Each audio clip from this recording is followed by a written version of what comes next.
Good evening. Assalamu alaikum rahmatullahi wa barakatuh. Welcome to News in Focus. My name is Faraz Patel. We'd like to thank you, the viewer, for staying with us here on Hilaal TV, DSTV channel 347. Of course, the weekend was dominated by none other than the events that happened in Syria. A dynasty that ruled for over 30 to 40 years has come to an end. The 5 decades of Ba'ath rule has come to an end, and it happened within a space of just 2 weeks. Hayat Tahrir al-Sham, of course, was slowly eating into the territories of Syria, but when they reached Damascus, as they famously say, it was game over for Bashar al-Assad and his regime. The question now comes is, what now for Syria? What is the future for a country that has gone through over 13 years of civil war? It is a moment of reflection, a moment of where the Middle East is right now in terms of its future. But Syria, of course, seen as a hotbed for a lot of the conflict that has been happening within the Middle East. There is now huge changes that potentially could occur within that country. Joining me now to break this down, I would like to welcome Zeenat Adam, and she, of course, serves as the Afro-Middle East Deputy Executive Director. Zeenat, Assalamu alaikum rahmatullahi wa barakatuh, and jazakallah so much for joining us here on News in Focus on Hilaal TV. Wa alaikum assalam wa rahmatullahi wa barakatuh. Thank you for having me on air. No, it's absolute pleasure. Zeenat, I'm sure, just like everyone else, you are watching it on the various media platforms, you are watching it on social media. 2 weeks ago, of course, when you saw Aleppo coming under the rule or the taking over from Hayat Tahrir al-Sham, one could sense that slowly but surely Damascus and the fall of Damascus of the Assad regime was going to happen. Did you expect it to be this quick? I don't think anybody expected the swiftness with which the movements had gone into Aleppo and then into Hama and finally into Damascus. I think it was a huge surprise to any analyst around the world, to the Syrians themselves, and certainly to Bashar al-Assad. However, we do know that in the months leading up to this, there were issues of outreach, there were indications that something was in the planning. And the questions really arise as to why Bashar al-Assad didn't prepare himself, or why there was a stand down from the Russians and the Iranians who had vehemently supported him from 2015. And was that really part of the reason why it was so easy for Hayat Tahrir al-Sham to come into Damascus and watch as Bashar al-Assad's plane took off, taking him to Moscow? Zeenat, let's go to the historical context of this. Ba'ath rule, you've got 50 years of the Assad, the Assad family regime taking over Syria. When you listen to the views on the ground, and of course this is, for not just the Arabic-speaking audience across the world, but even those who try to understand Syria, how heavy-handed was the rule of the Assad family? The Ba'ath Party is very much rooted in socialist ideology and nationalism. And since the rule of Hafiz al-Assad, it is known that there was a very heavy-handed, brutal crackdown on the people of Syria in order for him to maintain that nationalistic order. Remembering also that the Assad family comes from an Alawite background, which is a minority in Syria. So in order to maintain control over the nation, they had to portray themselves as very strong militarily. And there was a development of what is known as the Mukhabarat, a secret police, under Hafiz al-Assad. By the 1980s, any dissent that was expressed by ordinary people was brutally hammered down. And very prominent in the minds of many people would be the Hama massacre. I think that set the tone for what the Assad family was about. it was not expected that Bashar al-Assad would rise to power. In fact, he was the second son, and so he was going about his business, training as an ophthalmologist in London, not expected to take on any political position until his brother passed away and he was recalled. He then spent 4 years under his father, being trained for the highest position. And by the year 2000, they changed the constitution in order to allow a young Bashar al-Assad, still in his 30s, to be able to stand for president.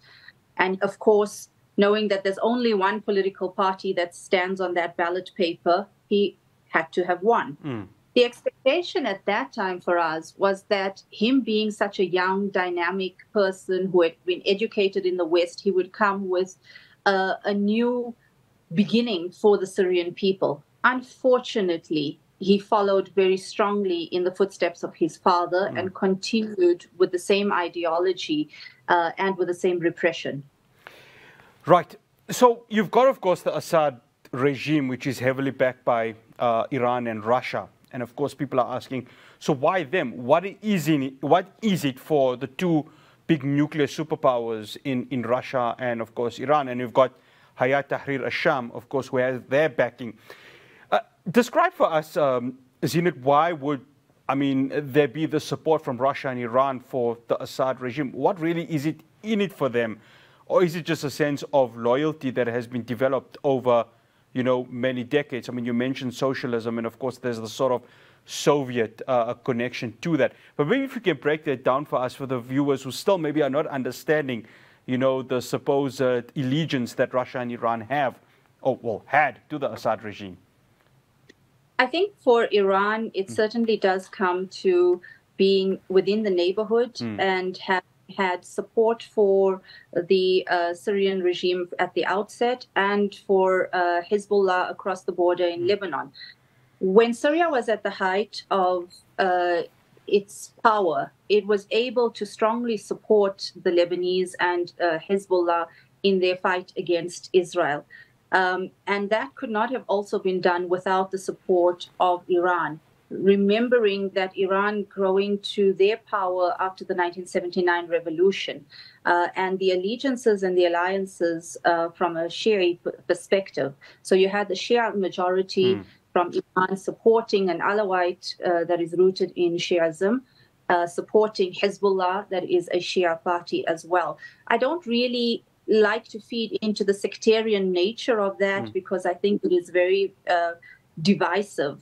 But it does contextualize that. From the Russian perspective, you spoke to the issue of socialism, but I think that let's take a step back. Let's talk about how we got to the point where Russia and Iran actually come into play in support of Assad in 2015. In order to do that, we have to go back to 2011. And that is when the Arab uprisings were taking place across the world, starting in Tunisia, moving on to Egypt, looking at Libya, and then into Syria itself. So that was part of the Arab Spring. In Syria, how it began was a very simple and beautiful event, in my opinion. A group of 13, 14-year-old boys had scribbled some graffiti on a wall that said, "Doctor, your turn is next."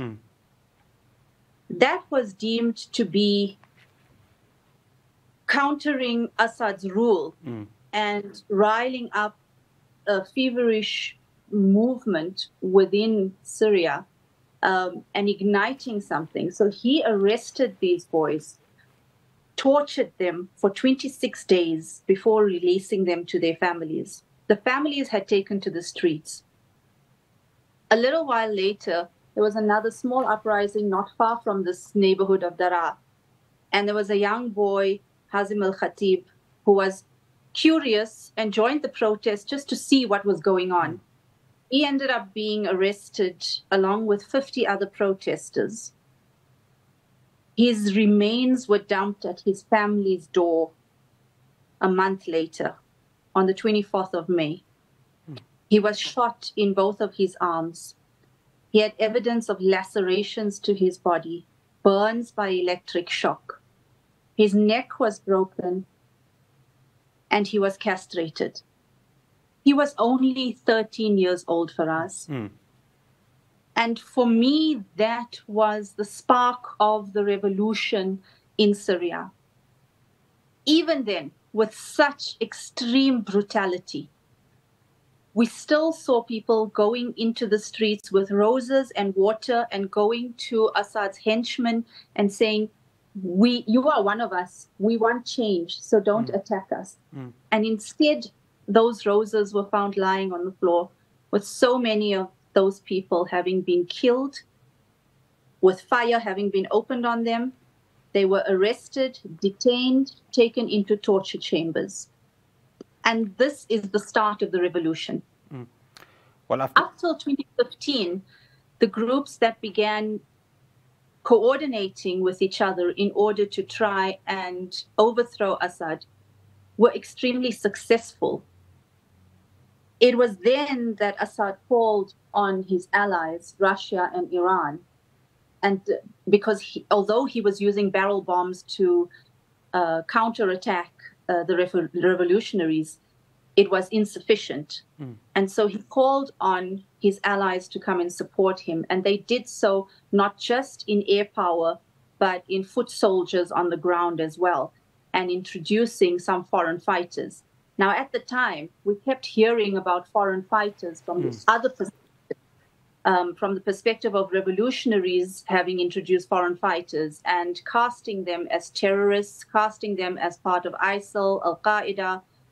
And I think really at the core of those kind of identities and adopting those kind of names, it's almost a franchise. And it was almost a desperate plea to say, perhaps if we name ourselves as part of Al-Qaeda, if we work with those kind of movements, the world will take notice of the kind of suffering that we have endured. Zeenat, I'm going to have to stop you there because we have to go to the break.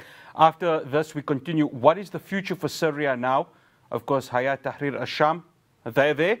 But there are, of course, other movements that are going to be coming. You've just heard the Syrian Prime Minister saying that they're willing to go ahead and speak with these groups. I'll continue my conversation with Zeenat after the break. Welcome back. I'm still in conversation with Zeenat. And Zeenat, now let's take a bit of a look at Hayat Tahrir al-Sham. Mohammed al-Jolani, he of course, gave a rousing speech at the Umayyad Masjid, which of course holds such significance to us as Muslims. What can the world expect from al-Jolani, given that, of course, he has been, of course, labeled a rebel, or he's been labeled an extremist by the Western media. But his speech spoke of wanting to take Syria to a level where it can go back to its glory days, the days of equality, the days of wanting there to be a peaceful transition within the country. What can the world, and of course many who are now starting to follow Syria, expect from HTS under the leadership of al-Jolani? Well, I think that Jolani has had an interesting career. He's very young, 42 years old. He started when the war in Iraq took place in 2003 and crossed the border and joined al-Baghdadi at the time. He then returned to Syria. So he does have some kind of background with Al-Qaeda, with ISIS. He's renounced that more recently. And Hayat Tahrir al-Sham, if we consider, is a coalition of a number of smaller armies that were operating in Syria, and they came together in 2017. Now, Jolani is a very charismatic person. And what we're witnessing in this particular turn is that he's using that charisma to draw people towards him. But also, it appears that he's had an evolution of his own character and his own political thinking. And there's a mindset and a change in terms of being simply a rebel and a military leader to now being a politician and considering governance and nation building. And of course, he's had some practice within the Idlib province where HTS has had a stronghold for a long time. What I think has happened is that he's begun to have support, not just within the Idlib province, but also from across the border from Turkey, and that this has strengthened the notion that they could march towards the other cities, take over from Aleppo, Hama, and Damascus, and that there is a possibility of actually being able to have a more coordinated Syrian nation building. And I think that part of that and part of the process had been the Syrianification of HTS, because there were foreign fighters within the ranks. And yet now, what we're seeing and from what we're witnessing live is that it's really Syrians who have taken to the forefront, entering into Damascus. Zeenat, let's take a Western outlook to this. Now, of course, when you see coup d'etats happening, especially now in the Middle East, of course, one has to look at none other than the United States of America and its incoming president, Donald Trump. Of course, he tweeted yesterday, but, you know, just like a chameleon, Donald Trump has the ability to change his views. How do the West view this change within Syria, given that they've been anti-Assad for a very long time? What now does the international community need to do in playing its role, should they would want to, in trying rebuilding Syria, a country that has gone through over a decade of war? But the other narrative comes in is that, are they going to want to control certain governance within this country? When you look at Hayat Tahrir al-Sham, they don't seem to be a group that's going to sing to the tune of the West. There were allegations that the Americans had supported some of the rebel movements at the outset when the revolution began in 2011 and following that for a number of years.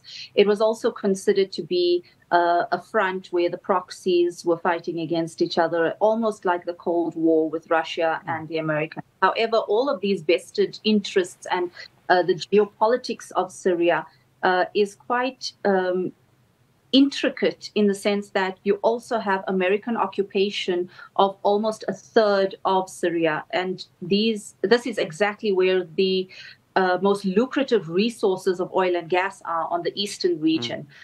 So they have control over that. And from Biden's indication is that the Americans are not relinquishing that control, which means that the territorial integrity of Syria is at risk. And whether or not this would be a play from the Western side to try and break that and try and split the country apart is of huge concern. You also have the Americans supporting the Syrian, the Kurds in the northeast. So there are other dynamics that need to be considered. You then have the situation with Israel on the border, and we looked at that last night, with Israel immediately attacking the defense, intelligence ministries, attacking and eliminating some of the weapons depots. And this is not because they were supportive of HTS, as Benjamin Netanyahu stands on the Golan saying that it's because of him that they've managed to do this, because he weakened Hezbollah in Iran. No, it's actually because he fears that this group would go beyond just Damascus. And so he's now incurred even further, while he has annexed the Golan Heights, he's come even further and incurred even further into Syria. And concurrently, the Americans announced that they had bombed some of the outposts of ISIS, but in actual fact, what it appears to have been is also taking out some of the weapons depots. So they are essentially rendering HTS without the defense equipment and access to that. They are then indicating that they want to support the Syrian people towards a transition. But the question is, will they be willing to lift the sanctions against Syria? Will they be willing to lift the terror label that HTS and Jolani have? And will they be allowing the kind of flow of an economy in Syria, which is crucial to the rebuilding of the country? Zeenat, you mentioned Israel, because I had to bring this in. I mean, just in a matter of hours after you've got jubilation in the streets of Damascus, Benjamin Netanyahu says, let me try and do something a bit different. Let me try and mute their mood. You've mentioned it. There could be a bit of fear coming from Netanyahu. From an HTS perspective, if they are to go, as you've mentioned, beyond the borders of Damascus, Israel's worried, aren't they? Because they see this group as another one of either Hezbollah or Hamas who would take the fight to them, given that there haven't been any groups from Syria that have been taking the fight to Israel and since they've started to, deliver bombings of Syria and, of course, the annexation of the Golan Heights. To a certain degree, Israel was very comfortable with Assad. While they considered him an enemy, they were quite happy having him there. They had an agreement with the Assad regime from 1974 that he wouldn't cross over and retake the Golan. There was a tacit kind of approval around how they would manage each other and work around each other. So it was a lot easier, as the saying goes, better the devil you know than the one you don't. So here he's put into a very difficult position because what it is opening multiple fronts beyond Gaza, beyond Lebanon, now into Syria. And that means that his army is stretched. And of course, we know that Israel is incapable of doing any of this without the support of the Americans, without the support of other Western countries, and certainly without the military support and funding. The question now arises as to whether this opens Syria up, as I've said, the redrawing of the map of Syria for the Kurds, for the Syrians, and does it mean that this annexation that has taken place by Israel becomes something more permanent, or will there be a pushback? Does HTS actually have the capacity to do that? And would they respond immediately, or would they need time to first build a governance structure before responding to a neighbor such as Israel? I think these complexities are things that we're not going to see an answer to right now. What pained me a lot yesterday was that as Zeenat prison is being opened gradually from the white zone to the red zone and now attempts to enter into the black zone, that 600 Palestinians had been held in Zeenat prison. And this is indication that Assad was not the best friend of the Palestinians as he cast himself. Within those 600, over 60 of them, over 10% of them, were from Al-Qassam brigades. And this raises strong questions as to his loyalty to Hamas, which he pledged for so many years and said that he was housing Hamas up until Khalid Mishal had indicated that they had to leave from Damascus because they had to honor the will of the Syrian people when the revolution began. So it raises strong questions, especially to those of us who watch the space around the Palestinian issue, around Gaza, and the alliances and allegiances related to that. Zeenat, unfortunately, time has run out. Shukran so much for joining us here on News in Focus. Much appreciated. Assalamu alaikum wa rahmatullahi wa barakatuh. Wa alaikum assalam wa rahmatullahi wa barakatuh. That's Zeenat Adam, Afro-Middle East Deputy Executive Director. You saw the jubilation on the streets of Damascus. Again, it's important to note, and Zeenat has pointed that out, what sort of governance structure is Syria going to have? Thousands and thousands of people have died in the 13 years. Millions displaced. You saw it on the Turkish-Syrian border. People are returning home. They have to rebuild their lives. The question is, which countries are going to help Syria rebuild their lives? And are they willing to accept the governance structure that's going to be in this country? That's all I have for you here on News in Focus from myself, Afro-Middle, and the rest of the team in Johannesburg. Stay beautiful, South Africa. Assalamu alaikum wa rahmatullahi wa barakatuh.